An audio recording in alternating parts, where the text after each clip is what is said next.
இனிமே நம்ம எல்லாரும் ஒரே கேங்கர். கேங்ஸ்டர் தானே ஒரிஜினல் வார்த்தை. அதான் ஏற்கனவே இருக்குல்ல. சம்மர் ஹாலிடேஸ் வந்தாச்சு, நம்ம ஜிடி ஹாலிடேஸும் வந்தாச்சு. South India's number 1 travel brand.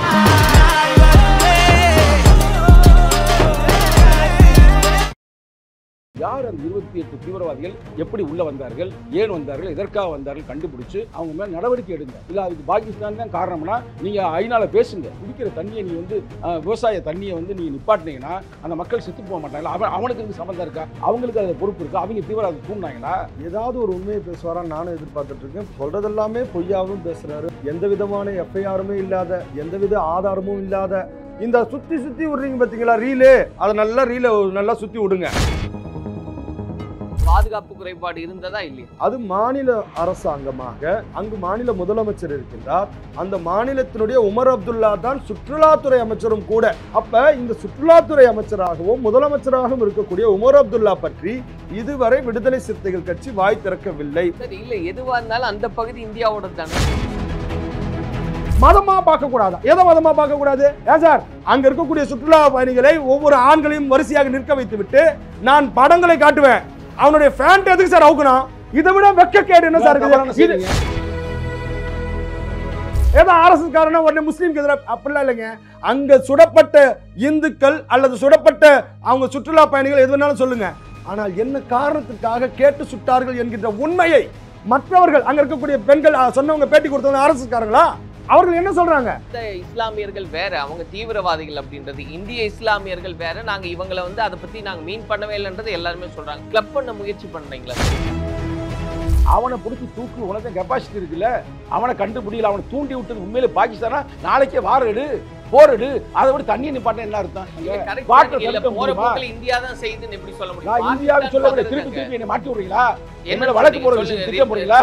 இந்தியாவை சொல்லவில்லை, ஆர்எஸ்எஸ் கும்பல் நடத்துகிறது. நேரடியான குற்றச்சாட்டு. உங்களுக்கு இப்ப தெரியாது.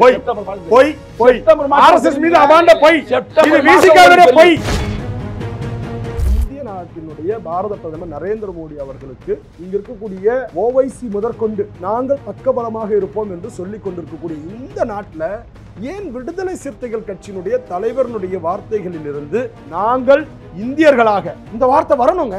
ஆனால் இந்திய பிரதமருக்கு நாங்கள் முழு ஆதரவு தருகிறோம் என்று சொல்லி தெலுங்கானாவில் இருக்கக்கூடிய காங்கிரஸ் கட்சியினுடைய முதலமைச்சர் ரேவந்த் ரெட்டி போறாரு, ஓவைசி போறாரு, எல்லா கட்சியும் சேர்ந்து போறாங்க. தமிழ்நாட்டில் என்ன பண்ணினீங்க? அது பண்ண மாட்டாங்க. ஏன் தெரியுமா? ஏன்னா அங்க நடந்த இஸ்லாமிய பயங்கரவாதம். அதனால இதை நாங்கள் ஏதேனும் ஒரு விதமாக இஸ்லாமிய பயங்கரவாதம் என்று பேசிவிட்டால் இங்கு கிடைக்கக்கூடிய இஸ்லாமியர்களை ஓட்டு எங்களுக்கு கிடைக்காமல் போய்விடுமோ என்கின்ற அந்த இஸ்லாமிய ஓட்டு வங்கிக்காகத்தான் இங்கு பேசுகின்ற பேச்சு ரொம்ப கஷ்டமா இருக்கு.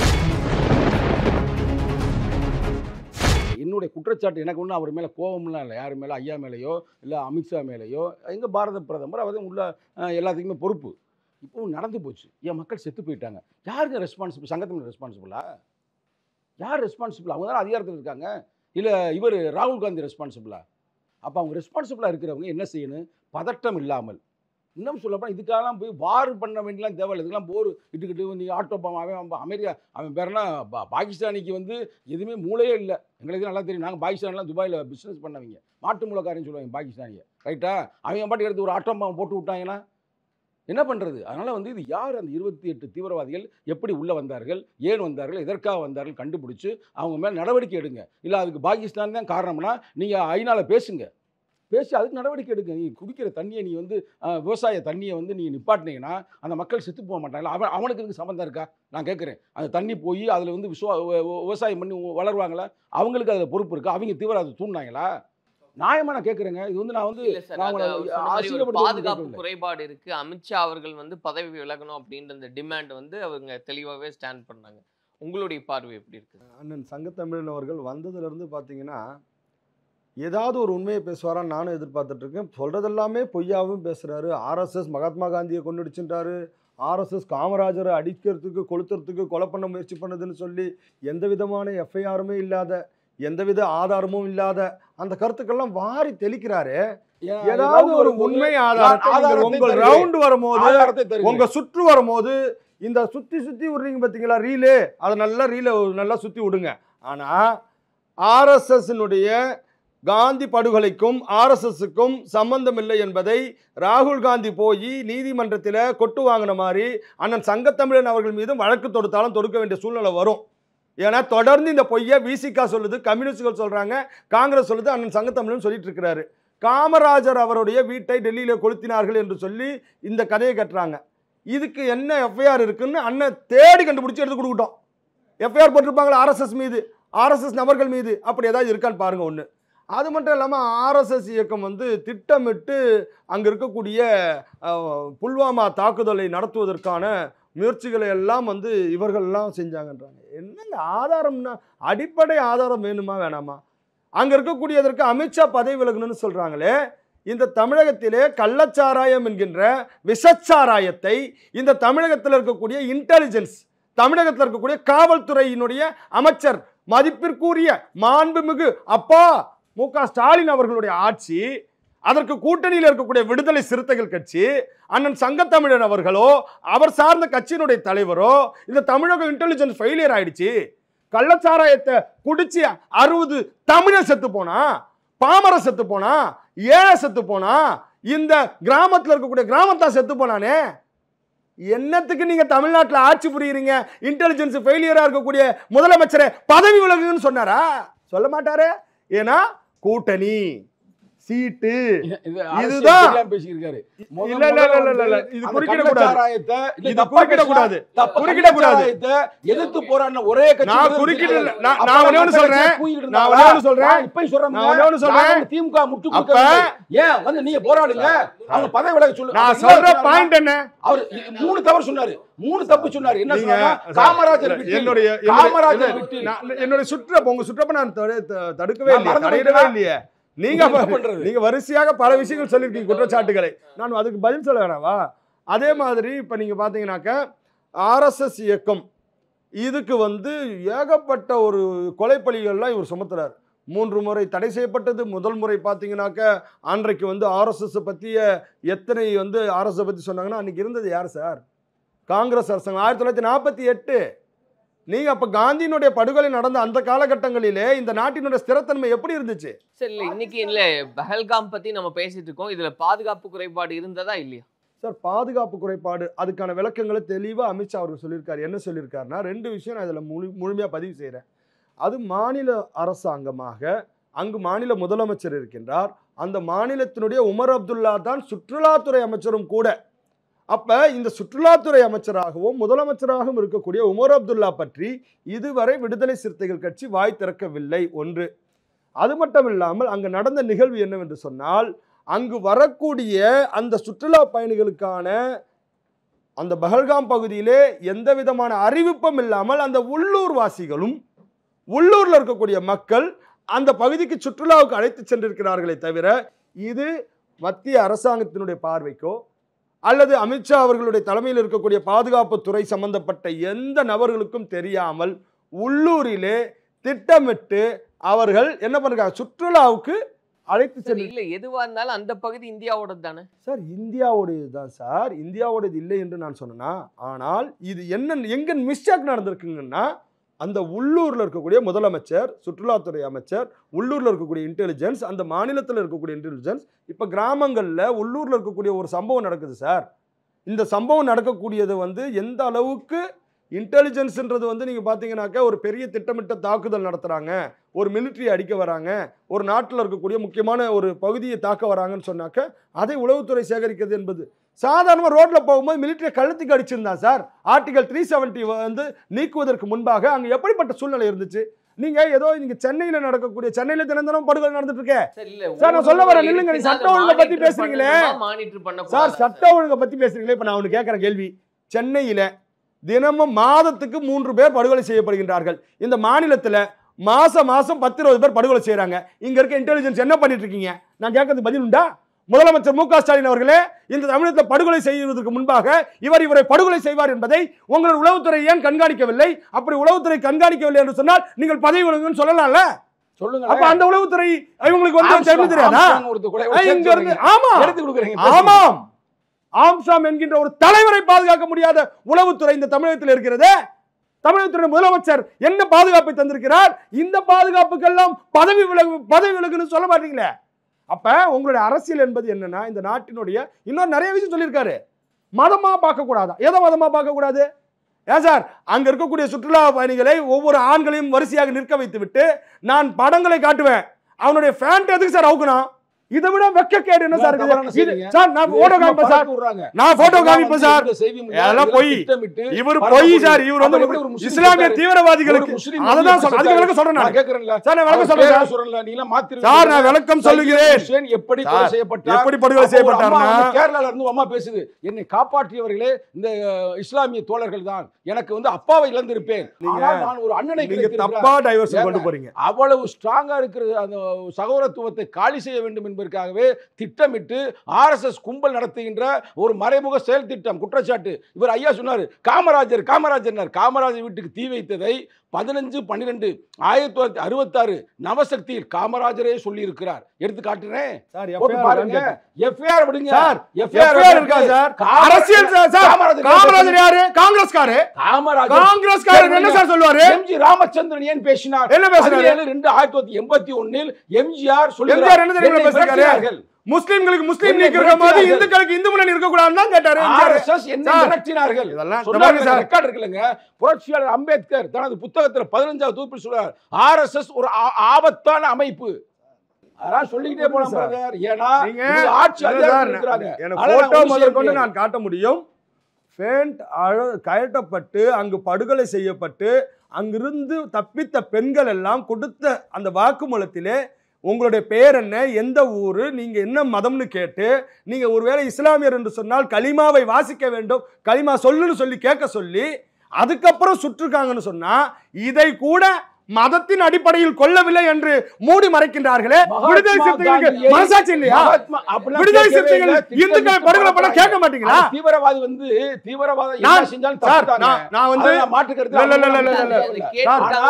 தேவையில்லாம ஏன் இதை வந்து ஒரு மேட்டரை உருவாக்கி கருத்துக்கான நேரம் எதிர்ப்பாக ஏன் கொண்டு தவறு. அவர் சொல்றது தவறு. நாங்க அப்படி கொண்டு போகல. நம்ம தெளிவா சொல்றோம். ஒரு இஸ்லாமியர் வந்து தீவிரவாதியா சொல்லுங்க. தீவிரவாதி தான் அது.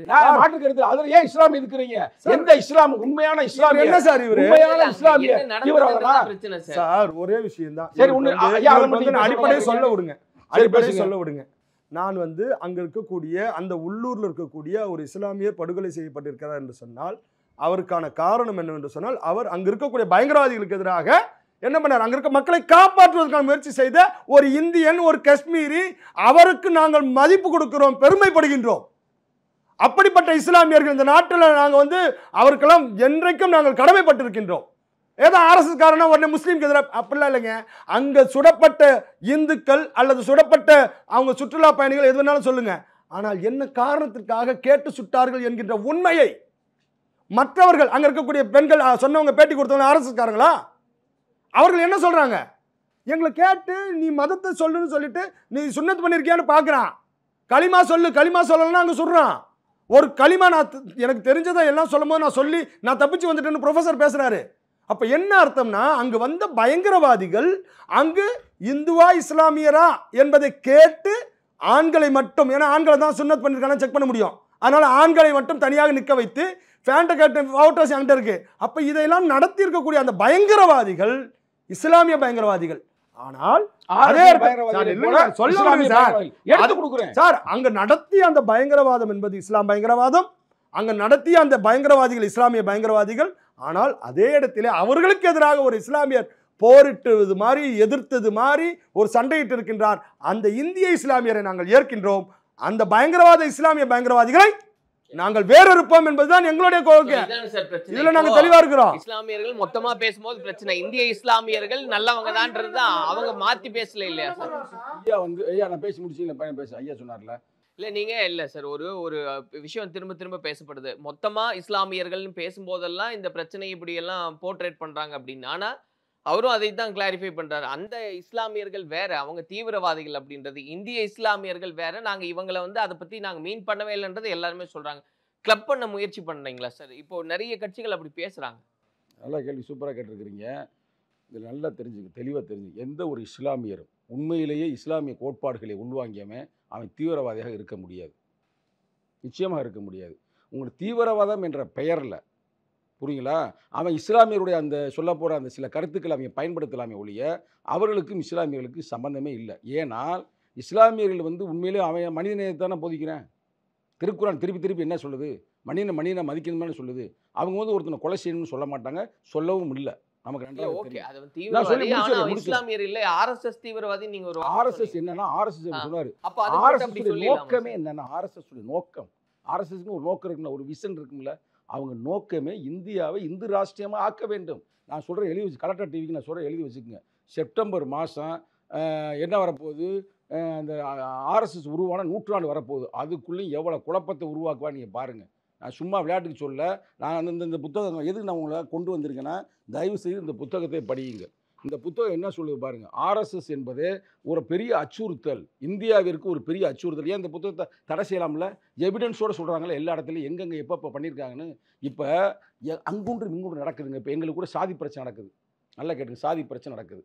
மேலாவளவு, சின்னகாரம்பட்டி, விழுப்புரம் இப்போ கூட வந்து நீதிமன்றம் தீர்ப்பு வழங்கியிருக்கு. பார்த்துருப்பீங்க, கண்ணகி முருகேசன். நாங்கள் யாரை குற்றவாளின்னு சொல்கிறோம்? சாதி வெறியனை மட்டும் தானே குற்றவாளின்னு சொல்கிறோம். அந்த ஊரில் இருக்கிற இந்துக்களை பூரா நாங்கள் எதுக்குறோமா? இப்போ மேலாவளவு, சின்னகாரம்பட்டியில் கொலை நடந்துச்சுல, நாங்கள் யாரை குற்றவாளி சொன்னோம்? அந்த 6 பேர் 7 பேர் அவனை தானே குற்றவாளி சொல்லிட்டுங்களா? அந்த ஊர் மக்கள் ஒரே ஒரு சின்ன விஷயம், நல்ல விஷயம், கரெக்டான விஷயம். இப்போ அவர் என்ன சொன்னார்? சாதி வெறியன்னு சொன்னார். ஏன் வெறியன்னு சொல்லலை? சாதியின் அடிப்படையில் வெறியாக இருக்கின்றான், எனவே சாதி வெறியன். அவன் இஸ்லாமிய மதத்தின் அடிப்படையில் வெறியாக இருக்கிறான், அவன் இஸ்லாமிய பயங்கரவாதி. இதான் நாங்கள் சொல்றோம். உங்களுக்கு ஏன் சார் பொறுக்குது? அதாவது இந்து மதம் இன்னும் உள்ள போனோம்னா ரொம்ப வருத்தப்படுவார். வாங்க சார், நீங்க இந்து மதமே அதெல்லாம் பார்த்தாச்சு. எப்போ அதை நான் எவிடன்ஸோட சொல்ல முடியும். பகவத்கீதை என்ன சொல்லுது, இன்னமும் புராணங்கள் என்ன சொல்லுதுன்னா, அவை அடிப்படையே தீவிரவாதம் தான், அடிப்படையே ஒரு வெறுப்பு அரசியல் தான். நம்ம அதுக்குள்ள போக வேணாம். நிறைய இந்து மக்கள் வருத்தப்படுவாங்க. அதுக்குள்ள காஃபியர்கள்னு சொல்லக்கூடியது வந்து டைவர்ட் பண்ணி விட்டாங்க. இல்ல காஃபியர் அப்படினு சொல்றது வந்து சரியான விஷயம். சாதி வெறியனத்தான் இருக்கிறான். அங்க இருக்கிற அனைத்து மக்களையும் நாங்க எதிர்க்கல. அந்த சாதி கொலை பண்ணவங்க கூட ஒரு ஊரில் 100 பேர் இருக்காங்கன்னா 100 பேர்ல வெறும் 5 பேரும் சாதி வெறியனா இருப்பேன். தலித்து அல்லாத சமூகத்தில் கூட நான் சொல்றேங்க, ஜனநாயக சக்தியாக இருப்பேன், தோழமைய சக்தியாக இருப்பேன். அது மாதிரி இந்த உலகத்தில் வந்து இஸ்லாமியர்கள் எல்லாருமே அன்பாக தான் இருப்பாங்க. அதில் ஒரு 5 விழுக்காடு தான் பொழப்பு நடத்த வேண்டும் என்பதற்காக அந்த தீவிரவாத புத்தியோடு செயல்படலாம். சரிங்களா? அவங்களை நம்ம தண்டிக்க வேண்டும், அதில் மாற்று கருத்தே இல்லை. அதுக்காக ஒட்டுமொத்த தண்டியை நாங்கள் நிறுத்துவோம்னா, இப்போ எங்களை வந்து மேலாளர் சின்ன கொலை பண்ணிட்டாங்கல்ல, அதுக்காக அந்த ஊருக்குள்ளே எவனுமே போகக்கூடாதா, உள்ளே போனால் எல்லாரும் வெட்டுவோம்டா அப்படின்னு எங்களுக்கு நாங்கள் செஞ்சோமா? இல்லை இல்லை. அது யார் குற்றவாளியை? கண்ணகி முருகேசனில் அவங்களுக்கு மட்டும்தான் நாங்கள் நீதிமன்றம் தீர்ப்பு வழங்கியிருக்கிறது. ஆனால் நல்லா கேட்டு, கண்ணகி முருகேசன் வரலாறு 22 ஆண்டுகளுக்கு முன்னால் அந்த மந்தையில் வச்சு பொதுமக்கள்லாம் சேர்ந்து தான் கொலை பண்ணாங்க. இன்னமும் நீதிமன்றத்தில் இருக்குது. ஆனால் நீதிபதி என்ன யாருக்கு தண்டனை கொடுத்துருக்கிறாரு? அவங்களாம் வேடிக்கை பார்த்தவங்க தான். ஆனால் கொலையை தூண்டியவர், கொலை செய்தவர் இவர்கள் தான். அப்படின்னு அவங்களுக்கு மட்டும் தான் தண்டனை கொடுத்துருக்காங்க. அது மாதிரி உங்களுக்கு தீவிரவாதி வந்து எத்தனை பேர்? 6 பேரோ 7 பேரோ 8 பேரோ 10 பேரோ இல்லை 100 பேரோ, அவனை பிடிச்சி தூக்கு. உனக்கு கெப்பாசிட்டி இருக்குல்ல, அவனை கண்டுபிடிக்கல. அவனை தூண்டி விட்டது உண்மையிலே பாகிஸ்தானா? நாளைக்கே வாரெடு, போரெடு. அதை விட தண்ணியை நிப்பாட்ட என்ன அர்த்தம்? தண்ணியை நிப்பாட்டுவது என்ன நிலைப்பாடு தவறு. தண்ணியை நிப்பாட்டுவது நான் ஆரம்பத்திலிருந்து என்னங்க சொல்லி இருக்கிறேன், புதுசாக இப்போ கேட்குறீங்க. 2 பேரும் எந்திரிச்சு போனதுக்கு அதான காரணம். இது திட்டமிட்டு ஆர்எஸ்எஸ் நடத்துகிறது. அதாவது அந்த பொதுமக்கள் இருந்தாங்களா, அதுக்கு என்ன பதில்? இதுல சின்ன ஒரு கேள்வி சார். இங்க இருக்கிற மக்களுக்கு கரிசனம் காட்டுறீங்க இல்லையா? இங்க இருக்கிற மக்களுக்கு யாருக்கு? இல்ல ஒரே விஷயம் தான் சார், நான் சொன்னது மட்டும் கேளுங்க சார். சார் சூப்பர் கேள்வி. ஒரே ஒரு விஷயம் தான் சார். அதுக்கு என்னன்னா, அமித்ஷா பதவி விலகணும், யாராவது இன்னொரு ஆளை கூட கொண்டு உட்கார வைங்க. இனிமே இது மாதிரி நடக்காத அளவிற்கு முன்னுடன் தடுக்கணுங்க. அதுக்கு பிறகு அரசாங்கம் என்ன? இல்ல சார், இப்போ இந்த 26 உயிர் போயிருக்கு இல்லையா, அந்த மக்களுக்கு வந்து தண்ணி நீங்க விடுங்க அப்படின்னு எல்லாம் கரிசனம் காட்டுறீங்க. அந்த 26 உயிரை பத்தி பேச மாட்டேங்கிறீங்க. 26 உயிரை பாதுகாக்க வேண்டிய பொறுப்பு யாருடைய பொறுப்பு? அந்த பொறுப்பு வந்து அது 26 அதுதான் பாதுகாப்பு குறைபாடு இருக்குன்றீங்க. அதை பத்தி அவங்க பேசுறாங்க, அது இல்லான்ட்டு இல்ல. இந்த 26 உயிரை விட நீங்க வந்து அங்க தண்ணியை கொடுங்கன்னு நீங்க ஏங்க அரசியல் பண்றீங்க? நீங்க என்ன பண்றீங்க? என்ன அப்படி கேட்டுவிட்டீங்க? சவுதி அரேபியாவுக்கு போனாரு எங்க ஐயா, யார் நம்ம பாரத பிரதமர் 56 இன்ச் ஐயாவுக்கு போனாரு. உடனே திரும்பி ரிட்டர்ன் பேக் வந்தவர் எங்க போயிருக்கணும்? காஷ்மீருக்கு போயிருக்கணும். நேராக போய் அங்கே போய் இதில் எங்க பீகாரில் போய் நான் பல்டிகுமார் நிதிஷ்குமார் பக்கத்தில் நிதிஷ்குமார் பக்கத்தில் அங்கே போய் நான் விட மாட்டேன், பாகிஸ்தானை லெஃப்ட் விட மாட்டேன், வாங்கப்பா அதுதான் தயாரா இருக்காருமா. அத நான் பாராட்டுறேன். சீனா இல்லாமல் இந்த அமித்ஷா பதவி விலகணும். நீங்க அமித்ஷா நின்னாரா இல்லையா? எப்படி அமித்ஷா அங்க வந்தாரா இல்லையா? வந்தாரு, போனாரு. இப்ப யாரு இதுல உண்மையான குற்றவாளி வேணா கண்டுபிடிங்க. 5 6 7 நாள் ஆச்சு. ஏன் இதுவரை கண்டுபிடிக்காம அதுக்கு ஏன் ஸ்டெப் எடுக்காம இருக்கிறீங்க? எங்களுக்கு ஒரு சந்தேகம் வழங்குது நெறியாளர் அவர்களே, நெறியாளர் சரவணன் அவர்களே, எங்களுக்கு இந்த இது நடத்துவது RSS என்று தான் நாங்கள் குற்றம் சுமத்துகிறோம். இது நடந்த விஷயத்துக்கு இவங்களே விட்டுருக்கலாம். புல்வாமா தாக்குதல் என்ன இருக்குங்க, சந்தேகம் இருக்குங்க. புல்வாமா தாக்குதல் எல்லா இந்தியர்களும் அதுக்கு தக்க பதிலடி கொடுக்கணும்னு நினைக்கிற நேரத்தில் விடுதலை சிறுத்தைகள் அரசியல் செய்கிறீர்கள். மக்கள் 28 பேர் செத்து போன அரசியல் செய்யாதீர்கள். உண்மையிலே இதற்கு என்ன தேவையோ ஏனாங்க நீங்க தண்ணியை போய் தடுத்தீங்க பாத்தீங்களா? இயற்கையை தடுக்க முடியுமாங்க? போற போக்கில் இந்தியா தான் செய்யுதுன்னு எப்படி சொல்ல முடியும்? இந்தியாவுக்கு சொல்ல திருப்பி என்ன மாட்டி விடுறீங்களா? என்ன வழக்கு போறீங்களா? எவ்வளவு பெரிய ஆளா இருக்கிறீங்க? இந்தியா இல்ல, நாங்கள் இந்தியர்கள். இந்தியாவை சொல்லவில்லை, RSS கும்பல் நடத்துகிறது. நேரடியான குற்றச்சாட்டு. கலெக்டா தொலைக்காட்சியில் வழக்கு வந்தாலும் சந்திக்க தயார். இது நடத்துறது, இந்த குழப்பத்தை உருவாக்குவது, நூற்றாண்டு கொண்டாட போகின்ற RSS தான் இது நடத்துகின்றது. ஏனென்றால் மோகன் பகவத் அவர்கள், யார் மோகன் பகவத், நிறைய பேர் சொல்லுவாங்க மோகன் பகவத்துக்கும் அமித்ஷாவுக்கும் பிரச்சனை. இந்த புத்தகத்தில் தெளிவாக சொல்லுகிறது. இருவரும் நண்பர்கள், இருவரும் நெருங்கிய தோழர்கள். நேற்று இரவு கூட சந்தித்து இருக்கிறார்கள். எப்படி நம்ம செப்டம்பருக்குள்ள இந்தியாவை ஒரு இந்து செப்டம்பர்ல ஒரு பெரிய டிஸ்கஷன் வச்சுக்கலாம், நடக்குதா இல்லையா நடக்கும். நாங்கள் தடுப்போம், பேசுவோம், நாங்கள் தடுப்போம் ஜனநாயக சக்திகள். சொல்லுங்க. அமித்ஷாவும் மோகன் பகவத்தும் நண்பர்கள், அவர்கள் சந்தித்தார்கள். அண்ணன் திருமாவளவன் அவர்களும் மதானியும் கூட தான் சந்தித்தார்கள்.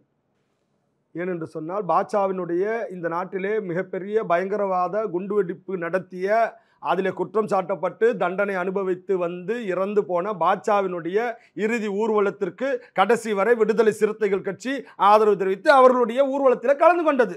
இறப்புக்கு அஞ்சலி செலுத்தி. சார் யார் வந்து ஆமா போராடி மக்களுக்காக போராடி இதுதான் காஷ்மீரிலே 26 பேர் கொன்றவர்களும் மண்ணுரிமை போராளிகள் என்று யார் காஷ்மீர் போராளிகளை சொன்னார்?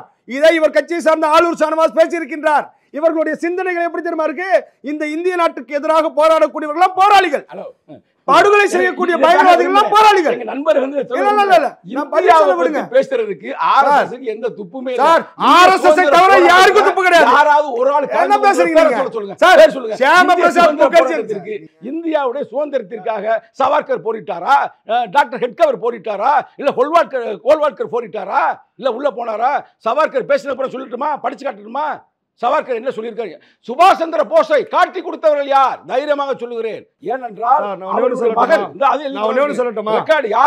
அம்பேத்கர் அவர்கள் அந்த நாட்டினுடைய சுதந்திரத்திற்காக எத்தனை நாள் சிறையில் இருந்தார்? விடுதலை சிறுத்தை எப்படி இந்த நாட்டினுடைய விடுதலைக்காக அண்ணல் அம்பேத்கர் அவர்கள் இருந்த எத்தனை ஆண்டுகள்? அம்பேத்கரை வந்து யாருனாலும் கைது செய்ய முடியாது. ஏனென்றால் உலகத்தில் இல்ல சார், நான் சொல்ல கேளுங்க. நான் கேட்கற பதில் சொல்ல மாட்டார் சார். ஏன் தெரியுங்களா? கைது பண்ணல. ஏன் தெரியுமா? அப்ப அவர் போராடலையா? கைது பண்ண அவர் போராடலையா? அவர் என்ன சொல்லிருக்காரு? அவர் போராடிய போராட்டங்கள் என்னன்னு சொல்லுங்க. சவர்கர் என்ன சொன்னாரு? சார் நீங்க ஏன் டைவர்ட் ஆவறீங்க? ஏன் டைவர்ட் ஆவறீங்க? பயப்படுறீங்க. மாசம் சம்பளம் வாங்குனாரு அண்ணல் அம்பேத்கர் அவர்கள், அறிவு மேதை அண்ணல் அம்பேத்கர் அவர்கள் களத்திலே இறங்கி போராடி சிறை செல்லக்கூடிய இது மாதிரியான போராட்ட களங்களிலே அவர் இறங்கியவர் அல்ல. உண்மை சொல்கின்றேன், உண்மை வரலாற்றை சொல்கின்றேன். சுபாஷ் சந்திர போஸுக்கு ஒரு வரலாறு உண்டு, அண்ணல் அம்பேத்கருக்கு ஒரு வரலாறு உண்டு. அண்ணல் அறிவு மேதை அண்ணல் அம்பேத்கர் அவர்கள் ஏழை எளிய பாமர மக்கள், ஒடுக்கப்பட்ட மக்கள் படித்து முன்னேற வேண்டும் என்கின்ற அவர்களுடைய முன்னேற்றத்திற்கான ஒரு புரட்சியாளர். ஆனால் இந்த நாட்டினுடைய விடுதலைக்காக போரிட்டு சிறை சென்று சிறை நிரப்புவது அல்லது ஒத்துழையாமை இயக்கத்தில் பங்கு கொள்வது, இது மாதிரியான போராட்டத்தில் அவர் இல்லை என்பதற்காக அவர் சுதந்திரத்துக்காக போராடணும்னு சொல்ல முடியுமா? RSS இயக்கம், RSS இயக்கத்தினுடைய வரலாறும் அது மாதிரி தான். RSS வரலாறு என்ன தெரியுமா? 1900 சொல்ல விடுங்க சார். ஆமாம், ஏத்துக்க முடியாது. ஏன் ஏத்துக்க முடியாது? விளக்கம் கொடுங்க. நான் சொல்றேன். அண்ணல் அம்பேத்கர் ஏன் சிறைக்கு போகவில்லை? வரேன். அண்ணல் அம்பேத்கர் அவர்கள் சிறைக்கு செல்லாததற்கு காரணத்தை விளக்குங்க. அப்ப அவர் போராளி இல்லைன்னு சொல்ல முடியுமா? அம்பேத்கர் சுதந்திரத்துக்காக போராடலன்னு சொல்ல முடியுமா? சொல்லுங்க. அம்பேத்கர் வந்து கடைசி வரைக்கும் இந்திய மக்களுக்காக போராடினார். First and last we are called India. RSS அமெரிக்காவுக்கு போராடிச்சா? RSS பாகிஸ்தானுக்காக போராடிச்சா? பிராமணர்களுக்கு மட்டுமே போராடி. அப்படிங்களா? பிராமணியத்தை மட்டுமே நியாயம் பிடித்தவர்கள். எனக்கு வரலாறு இருக்கு. இல்ல இங்க வாங்க டைலூட் ஆகி அப்படியே கட்டளை போயிடுது. தண்ணி விஷயத்தை பத்தி ஒரு அம்மா இருக்காங்க, சுபாஷ் சந்திர போஸுடைய மகள். அந்த மகள் என்ன சொன்னாங்க? எங்க அப்பாவை காட்டி கொடுத்ததே RSS கும்பல். ரெக்கார்டோட இருக்கு, சும்மா போற போக்குல அடிக்கல. புரட்சியாளர் அம்பேத்கர் பேசுறாரு. எங்க காட்டி கொடுத்தாங்க சார்? இது ஒரு ஆபத்தான அமைப்பு. இல்ல சுபாஷ் சந்திர போஸ் எங்க காட்டி கொடுத்தாங்க? சுபாஷ் சந்திர போஸ் வந்து சந்திப்பதற்காக செல்லுகிறார். யார? சவர்கரை சந்திப்பதற்காக. சவர்கருக்கும் ஆர்எஸ்எஸ்க்கு என்ன சம்பந்தம் இப்ப வந்தாரு சவர்கருடைய கோட்பாடுகளை சார் ஒண்ணுமே புரியல சார் எனக்கு சார் பகுஜன் சமாஜ் கட்சிக்கும் சார் பகுஜன் சமாஜ் கட்சிக்கும் விசிகாக்கு என்ன சம்பந்தம் எப்படி பகுஜன் சமாஜ் கட்சியில் இருக்கக்கூடிய ஒருத்தர் வந்து ஒரு விஷயம் அவர் மீது குற்றச்சாட்டு வருதுன்னா விசிகாவை கூப்பிட்டு கேட்பீங்களா சார் சாவர்கருக்கும் ஆர்எஸ்எஸ்க்கும் சம்பந்தம் கிடையாது உருவாக்க வேண்டும் என்று முதல் பிரகடனப்படுத்தியவரே சவர்கர் அவர் இந்து மகாசபாவுடைய குழந்தை தான் சிஷ்ய பிள்ளை தான் டாக்டர் ஹெட்கவர் சாவர்கர் சார் ஒண்ணே சொல்றேன் தெளிவு அவர் கிடைக்கணும் அவருக்கு என்ன தெளிவு கிடைக்கலன்னா இங்க இருக்கக்கூடிய பகுஜன் சமாஜ் கட்சியும் இங்க இருக்கக்கூடிய புரட்சி பாரதம் இங்க இருக்கக்கூடிய புதிய தமிழகமும் இங்க இருக்கக்கூடிய விடுதலை சிறுத்தைகள் கட்சியும் இவர்கள் எல்லாமே வந்து பாத்தீங்கன்னாக்க ஒரு கட்சியின் மீது ஒரு குற்றச்சாட்டு என்றால் மற்ற கட்சி பதில் சொல்லணும்னு சொன்னா எவ்வளவு பெரிய முட்டாள்தனமோ அது போல சாவர்கர் என்பவர் இந்து மகாசபாவை சார்ந்தவர் ஆர்எஸ்எஸ் இயக்கத்தை சாராதவர் ஆர்எஸ்எஸ் இயக்கத்தின் மீது குற்றம் சுமத்தும் போது சாவர்கர் ஆர்எஸ்எஸ் இருந்தாரா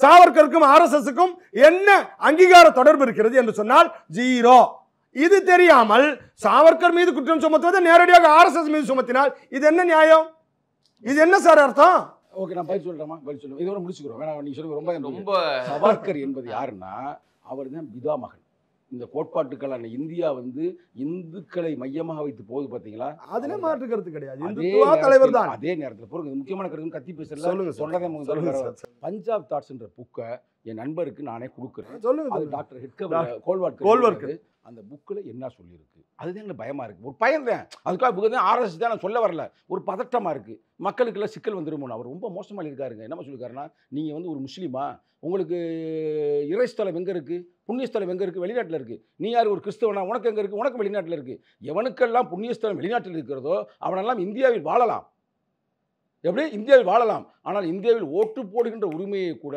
வருங்காலங்களில் எடுக்க வேண்டும் இதுதான் நமது திட்டம் இருக்கா இல்லையான்னு மட்டும் சொல்லுங்க அதனால் எனக்கு பயமாக இருக்குது பிரதர் வேற ஒன்றும் இல்லை அதுக்காக புகதையாக செஞ்சால் நான் குற்றம் சுமத்தலை இந்தியாவில் வந்து நம்மளாம் ஒரு ஒற்றுமையாக இருக்க வேண்டும் இது ஒரு மையமாக வைத்து சவுத் இந்தியாவில் இந்த பிரச்சனை வராது பிரதர் நார்த் இந்தியாவில் வேணும்னா விரட்டை கேளுங்க இன்னைக்கு ரொம்ப பதட்டமாக இருக்கிறாங்க ஒரு பெரிய சிக்கலை உருவாக்கி விட்டாங்க யார் இப்ப இருக்கிற இந்த ஆளுங்கட்சி அதற்காக தான் சொல்லுவோம் நிறைய விளக்கு சிக்கல இல்ல இது ரொம்ப நம்ம சப்ஜெக்ட்டுக்குள்ள முக்கியமான மேட்டருங்க சப்ஜெக்ட்டுக்குள்ள வருமா இல்லையான்ற ஒரு சூழல்ல இந்தியாவும் பாகிஸ்தானும் சண்டை போடுவாங்கும்போது நம்ம தான் சண்டை போடுவோம் எங்களுக்கு வார் வேணாம்ன்ற சார் இந்தியா நல்ல இந்திய எல்லாருடைய சார் ஒண்ணே ஒண்ணு ஆனா அமித்ஷாவும் மோடியும் வார் செய்வார்கள் பொறுத்திருந்து பாருங்க அது அவருடைய ஏனா செத்த பாம்புங்க ஈஸியா போய் அடிச்சிட்டு செத்த பாம்பலாம் கிடையாது அப்ப இங்க அணு ஆயுதங்கள் நிறைந்த நாடுதான் பாகிஸ்தான் அது ஒண்ணு தீவு கிடையாது ஃபுல்லா வந்து மிலிட்டரி ஃபார்ம் வந்துரும் ஜனநாயகம்ல இருக்காது அப்ப வச்சுக்கிட்டு இந்தியாவை இந்து ராஷ்டிரம் அறிவிக்க போறாங்க ஆனா நாங்க தடுத்து ஓகே கன்க்ளூஷன் வந்துரும் சார் என்ன நடக்க போகுது ரெண்டு பேரோட ஒபினியன் மட்டும்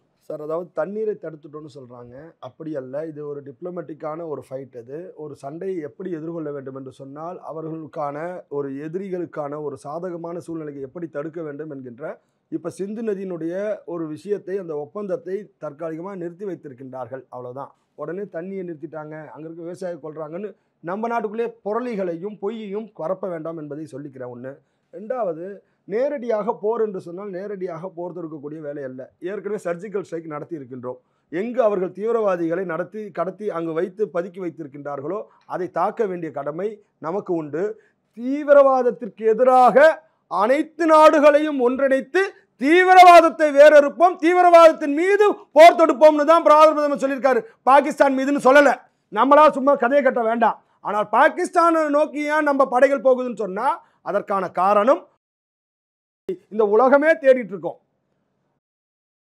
மிகப்பெரிய அல் கொய்தாவினுடைய பயங்கரவாதி எங்கிருந்து கொல்லப்பட்டான் அப்ப எந்த நாட்டில் இருந்தான் அப்ப அந்த நாடு என்ன பண்ணுச்சு அவனுக்கு ஆதரவு கொடுத்தது பாதுகாப்பு கொடுத்தது அப்ப இன்னைக்கு இந்த இந்திய நாட்டினுடைய பல்வேறு தாக்குதலுக்கு பல பேர் எங்க போய் பதுங்குறான்னா பாகிஸ்தான்ல போய் பதுங்குறான் பாகிஸ்தான்ல தங்கியிருக்கான் இன்னமும் தங்கி கொண்டிருக்கின்றார்கள் அப்ப இந்த பயங்கரவாதிகளுக்கெல்லாம் அடைக்கலம் தந்தோம் அவர்களை தேவையான நேரத்தில் இந்த நாட்டிற்கு அனுப்பி வைத்து இந்த படுகொலை நடந்ததே இந்த படுகொலையிலே ஒருவன் முக்கியமான நபர் என்ன அவன் அந்த பாகிஸ்தானுடைய காவல்துறையிலே பணியாற்றிய ஒரு நபர் அந்த பாகிஸ்தானுடைய இராணுவத்திலே பணியாற்றிய ஒரு நபர் அப்ப இந்த பாகிஸ்தான் என்ன செய்து கொண்டிருக்கின்றது உன்னால் அந்த நாட்டை ஆள முடியவில்லை பயங்கரவாதிகளை தடுக்க முடியவில்லை என்று சொன்னால் நீ சரணாகதியாக அதை விட்டு என்ன பண்றான் அந்த நாட்டில் வரவனுடைய பேச்சுக்கள் கொஞ்ச நஞ்ச பேச்சாங்க பேசுறான் ரத்த ஆறு ஓடுன்றான் இப்போ ஒரு பெண்மணி நாங்கள் இந்திய நாட்டுக்குள் வந்து இந்திய நாட்டை பிடித்து இங்கு ராமர் கோயிலை இடித்து பாபர் மசூதி கட்டுவோம் என்ன பேச்சு பேசிட்டு இருக்கிறாங்க அப்ப இப்படிப்பட்ட ஒரு மத துவேஷத்தை பாகிஸ்தான்ல இருந்து கலப்புவேன். ஆனா பாகிஸ்தானுக்கு நாங்க தண்ணியெல்லாம் உனக்கு தண்ணியை நாங்க விடுறோம். உனக்கு நாங்க எப்படி இந்தியா பாகிஸ்தான் பிரிவினை நடந்துச்சோ அப்ப காந்தியடிகள் என்ன சொன்னாரு, அவர்களுக்கு கொடுக்க வேண்டிய பணத்தை கொடுன்னா அந்த பணத்தை வாங்கிட்டு நம்மளை திருப்பி தாக்கினா இன்னைக்கு பாகிஸ்தான் ஆக்கிரமிப்பு காஷ்மீர் என்கின்ற மிகப்பெரிய ஆபத்துகள் எல்லாம் இன்னைக்கு இருக்கிறதுக்கு காரணம் என்ன? நாம நியாயம் நியாயம் நியாயம்னு சொல்றோம், ஆனா சாவறது நம்ம தான்.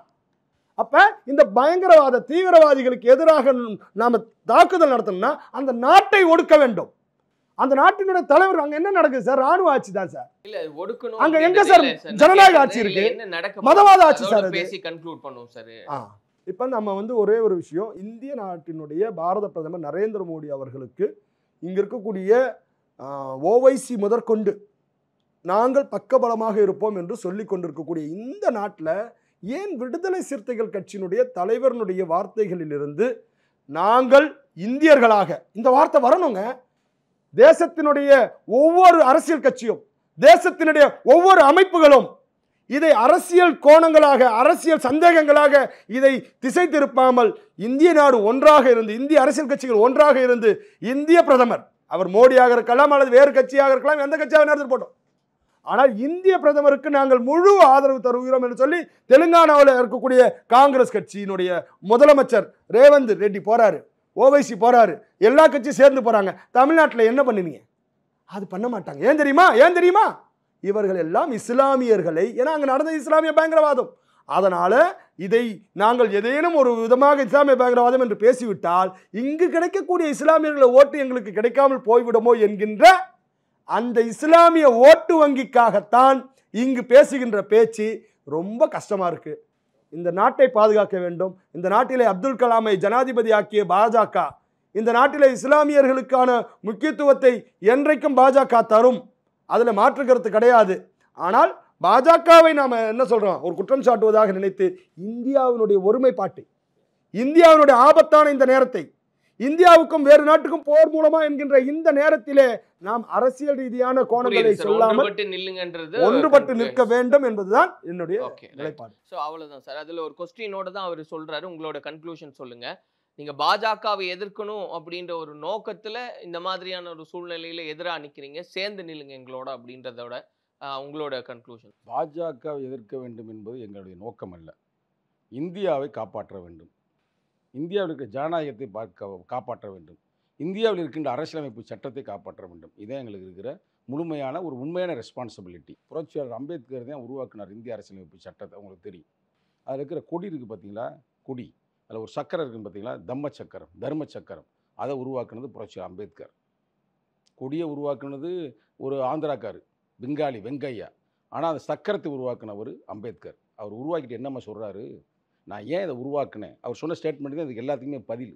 அவர் அதை உருவாக்கும் அவர் என்ன சொல்கிறாருன்னா, இதில் ஓம் போடணும்னு சில பேர் சொல்கிறாங்க, குறிப்பாக திலகர் சொல்கிறாரு, ராட்டனம் போடணும்னு யார் மகாத்மா காந்தி சொல்கிறாரு, சுஸ்தியை வைக்கணும்னு திலகர் சொல்கிறாரு. இதெல்லாம் மீறி நான் ஏன் தம்மச்சக்கரம் வைக்கிறேன்னா, இந்தியா ஒரு அன்பு சார்ந்த நாடு, தர்மம் சார்ந்த நாடு, இது புத்தன் பிறந்த பூமி, இதில் எந்த வகையான வெறுப்பான ஒரு நிலைமைக்கு யாரும் போகக்கூடாதுன்றக்காக நான் வைக்கிறேன். இதை வருங்காலத்தில் நீங்கள் பாதுகாக்க வேண்டும், வருங்காலத்தில் நான் இல்லாமல் கூட போவேன், அப்போ இந்த கொடி பறக்குங்க. ஆனால் நான் சொல்கிறது முக்கியமான பாயிண்ட், சில அரசியல் கட்சிகள் அப்போல்லாம் பிஜேபிலாம் உருவாகவே இல்லை, ஆனால் அவர் சொல்கிறாங்க இவ்வளோ ஃபோர்காஸ்டாக, சில அரசியல் கட்சிகள் மதத்தை மட்டுமே மையமாக வைத்து இந்தியாவை துண்டாட ஆசைப்படுவார்கள், இந்தியாவில் பல நெருக்கடிகளை உருவாக்க விரும்புவார்கள், அப்பொழுது உயிரை கொடுத்தாவது இந்த நாட்டை காப்பாற்ற வேண்டும். அம்பேத்கர் கடைசியாக சொன்னது தோழரே. அது மட்டும் இல்லாமல் நான் சொன்ன இந்த புத்தகத்தில் கூட அவர் பாருங்க, இன்னொரு எழுத்தாளர் எடுத்து அதை எழுதியிருக்காரு, அந்த இவ்வளவு பெரிய புத்தகத்தில் அது நான் சொன்ன அந்த கருத்தில் இருக்காரு. ஆக மொத்தம் எங்களுக்கு என்ன ஒரு சந்தேகம் வருது என்றால், இந்த ஆர்எஸ்எஸ் கும்பல் நூற்றாண்டு கொண்டாடுகின்ற இந்த தருணத்தில் இதுமாதிரி செய்வதற்கான வேலைகள் இருக்கிறது. ஆகையால் அதை நாங்கள் மக்களிடம் சொல்லுகிறோம். அதுதான், வேற ஒன்றும் இல்லை. இந்தியா ஆதாரம் என்னங்க பிரதர், இவ்வளவு பேசிக்கிற ஆதாரம் மகாத்மா காந்தியை கொலை செய்ய சொல்றாரு. மகாத்மா காந்தியை கொலை செய்யவில்லை என்றால் ஆர்எஸ்எஸ் ஏன் அந்த காலகட்டத்தில் தடை செய்யப்பட்டது? 3 முறை தடை செய்யப்பட்டது. இல்லங்க, ஆதாரம் என்னிடம் இருக்கிறது, ஊர்பட்ட ஆதாரம் இருக்கிறது. தீர்ப்பே வந்துருச்சு சார். தீர்ப்பு இவர் மறைக்கிறார் பாத்தீங்களா? நீதிமன்றத்துடைய தீர்ப்பு அதே மேட்ரு தடை செய்யும் பொழுது ஏன் தடை நீக்குறாங்க? நான் பேசணும்ல, ஏன் நீதிமன்றத்துல விடுதலை ஆனாங்க? இப்ப எத்தனை நீதிமன்றத்துல ஆர்எஸ்எஸ்ல எத்தனை உறுப்பினர் இருக்காங்க சொல்லுங்க. உறுப்பினர் பேரை வெளியில சொல்லுவாங்களா? நான் இதுக்கு மட்டும் பதில் சொல்லுங்க. ஒரே சந்தேகமா இருக்குது சார். அதுல உறுப்பினர் யாருன்னு வெளியில பேரே சொல்ல மாட்டேன். உறுப்பினர் அட்டை இல்ல. அப்புறம் என்னங்க, இந்தியால மட்டும் உலகத்திலேயே 100 ஆண்டுகளாக ஒரு அமைப்பு வன்முறையோடு இருந்தது ஒரே அமைப்பு ஆர்எஸ்எஸ். உலகத்திற்கு அறிஞர் பெருமக்களுக்கு எதிரான அமைப்பு ஆர்எஸ்எஸ். தீகா 100 ஆண்டுகள் ஆகிவிட்டது. ஆனா தீகா வளரல. கம்யூனிஸ்ட் 100 ஆண்டு ஆயிருச்சு, வளரல. ஆனால் ஒரு அமைப்பு மட்டும் இவ்வளவு வளர்ந்திருக்கிறது என்றால் உண்மைத்தன்மை இருக்கு, வளருது. தீவிரவாதத்தை மட்டுமே மையமாக தீவிரவாதமா இருந்தா எப்படி சார் 100 வருஷம் இருக்க முடியும்?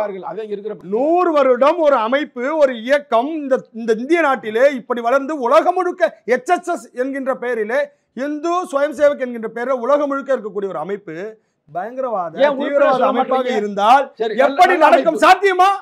அப்படி ஒரு அமைப்பை சொல்லுங்கள், உறுப்பினரை சொல்லுங்கள். ஏங்க மறைமுகமா செய்யற வேலையை செய்யறவன் பூராவே முன்னேறேன். கலிகாலம். நான் ஆர்எஸ்எஸ் உறுப்பினர், நேரடியாக உண்மையாக உழைக்கிறேன். நான் ஆர்எஸ்எஸ் உறுப்பினர், மோடி ஆர்எஸ்எஸ் உறுப்பினர், அமித்ஷா ஆர்எஸ்எஸ் உறுப்பினர், இந்த பாஜகவில் இருக்கக்கூடியவர்கள் ஆர்எஸ்எஸ் உறுப்பினர், திமுக கார்டு இருக்கு, அதிமுக கார்டு இருக்கு. தேசபக்தன் நான் உங்களை சொல்றேன், வெளியே பிரகடனப்படுத்த மாட்டார்கள். நீங்க தேசபக்தருக்கு நம்பர் போடுவீங்களா? நாங்கள் தேசபக்தர்கள், எங்களுக்கு நம்பர் தேவையில்லை. அனைத்து அமைப்புக்குமே அட்டை இருக்கு, உறுப்பினர் அட்டை. உறுப்பினர் அட்டை இல்லாத ஒரே அமைப்பு ஆர்எஸ்எஸ். நாங்க அட்டகத்தி இல்ல சார். ஆகையால் எங்களுக்கு பயமாக என்ன செய்யணும்? அதுதான் ஒரு அட்டகத்தி இல்ல, அதுதான் நீ பயமா இருக்கு. நீ என்ன செய்ய போறீங்க, நாட்டை எங்க துண்டாட போறீங்களோ அப்படின்ற பயத்துல பேசி. ஏங்க பாபர் மசூதியை ஏன் இடிச்சீங்க? ஏன் இடிச்சீங்க? ராமர் கோயிலை ஏன் இடிச்சாங்களோ அதுக்காக இடிச்சிருப்பாங்க. பாத்தீங்களா? இதுதான் இங்க இருக்கிற பிரச்சனை. அதுதான் பிரச்சனை. எங்களுக்கு கோயில விடமாட்டாங்க. பயப்படுகிறோம் என்றால் இதை நடத்துவதே யாரு? ஆர்எஸ்எஸ் தான். நான் தைரியமாக சொல்லுகிறேன். பயமா இருக்கு. இப்ப நீ எனக்கு என்ன கடைசியில இந்தியாவுக்கும் பாகிஸ்தானுக்கும் ஒரு சூழ்நிலை நேருவுக்கு தெரியுது, அண்ணனுக்கு தெரியல. நேருவுக்கு தெரியுது இந்த நாட்டினுடைய விடுதலைக்கு, இந்த நாட்டினுடைய சீனா போருக்கு மிக உற்ற துணையாக இருந்தது ஆர்எஸ்எஸ். எனவே குடியரசு அணிவகுப்பு விழாவில் ஆர்எஸ்எஸ் பங்கெடுக்க வச்சுது. ஆனால் ஆர்எஸ்எஸ் பயங்கரவாத அமைப்புன்னு இவர் சொல்றாரு, என்னன்னு தெரியல. அதாவது இவர் நேரு வந்து தடை செய்ததே நேரு தான், ரைட்டா? திருப்பி திறந்து வச்சவர் சர்வதேச வல்லபாய் பட்டேல் தான் திறந்து வச்சாரு. திறந்து வைக்கிறதுக்கு முன்னாடி அண்டர்டேக்கிங் லெட்டர் அனுப்ப உங்களுக்கு வாட்ஸ்அப்ல வாங்குறாரு. பிரதர், நான் மீண்டும் சொல்றேன், பொய்யில இல்ல பிரதர், உண்மையை சொல்றேன், ஆத்மார்த்தமா சொல்றேன். இதை நடத்துவதே ஆர்எஸ்எஸ். உங்களுக்கு இப்ப தெரியாது. செப்டம்பர் மாதம் ஆர்எஸ்எஸ் மீது அபாண்ட பொய், இது விசிகாவுடைய பொய். விசிகாவுடைய பொய்யான குற்றச்சாட்டுக்கு வந்து உண்மையிலேயே அவர் பதில் சொல்லி ஆகணும். தவறான குற்றச்சாட்டு, தீவிரவாத ஆதாரம் இல்லாத குற்றச்சாட்டு இந்த கும்பல் தான் கடையில பாருங்க. ஏனால் மகாத்மா காந்தியை கொலை செய்யும் பொழுது அந்த கோட்ஸே கையில் ஒரு முஸ்லிம் பெயரை பச்சை குத்தி இருந்தார். இல்லைன்னு சொல்லுங்க, இல்லைன்னு சொல்லுங்க. அப்படிப்பட்ட ஆதாரங்கள் எனக்கு தெரிஞ்சு தெரியாது. இல்ல எல்லாம் தெரியும் ஆதாரங்கள். எனக்கு எது கேட்டாலும் ஆதாரங்கள் இவங்க தான் சொல்லுவாங்க. ஏன்னா பகுத்தறிவு இல்ல, என்ன ஈவேரா பூமிங்க, பகுத்து ஆய்ந்து அறிந்து பகுத்தறிவாக தானே கேட்கணும். இஸ்மாயில் என்ற ஒரு பச்சை குத்தியதாக எந்த பேப்பர்ல வந்தது, எந்த வழக்குல வந்திருக்கு, எந்த எஃப்ஐஆர்ல இருக்குது, எந்த ஆவணங்கள் இருக்கு? ஆவணங்கள் இல்லாமல் அனுப்புறேன். ஆவணங்கள் சொல்றாரு, இல்ல அவன் ஒரு இந்து தான், நீ தப்பா எடுக்க வேணாம், கலவரத்தை யாரும் செய்ய. அப்படிப்பட்ட செய்தி பரவி இருக்கலாமே தவிர நேரு பேசுறேன் சார். அப்படிப்பட்ட செய்திகள் யாரேனும் வந்து ஒரு இஸ்லாமியர் சுட்டு விட்டார் என்று பரப்பி இருக்கலாமே தவிர, பொருளி இப்ப கலப்புறாங்களா பொருளி, அந்த மாதிரி அன்னைக்கு யாராவது அங்க சங்க தமிழன்சி மாதிரி அன்னைக்கு ஒருத்தங்க அங்க யாராவது பொருளை கிளப்பிருக்கலாம். பிபிசி தேவேந்திர சிங் என்பவர் வண்டியில ஒரு மிலிட்டரிக்காரு இவங்கள பூரா தீவிரவாதியை கொண்டு போனாரு அப்படின்னு புல்வாமா தாக்குதல ரெக்கார்டு இருக்கு. இந்த ரெக்கார்டு வச்சிருக்கிறோம். சரி, இந்தியா இப்ப எதை நோக்கி நகரும் அப்படின்றதுல அவரோட கருத்து. இந்தியா பிபிசி மகாத்மா பயங்கரவாதிகளை போராளிகள் என்று சொன்ன மிகப்பெரிய ஒரு ஊடகத்துக்கே வந்து பாத்தீங்கன்னா ஒரு கரும்புள்ளி பிபிசி. அதாவது வர்ற காலம் அததான் இவர் கேட்பார். பிஜேபி ஆர்எஸ்எஸ் வந்து தோற்று போய் விடுவார்கள், மீண்டும் ஒரு நல்ல ஆட்சி அமையும். அந்த காலகட்டத்தில் இந்தியாவில் எல்லாரும் அமைதியாக இருப்பார்கள். இவருடைய கனவு பலிக்காது என்பதுதான் என்னுடைய வாதமாக நான் சொல்கிறேன். நன்றி, நன்றி சார். நன்றி, வணக்கம். இனிமேல் ஓம் பிளான் எனக்கு ஒரு கோட்டாகாது. ஏன் பிளான் நீ கேளு. என்ன பிளான்? சம்மர் ஹாலிடேஸ் வந்தாச்சு, நம்ம ஜிடி ஹாலிடேஸும் வந்தாச்சு. South India's number 1 travel brand. எல்லாத்தையும் நோடியோட விட்டுடுதே.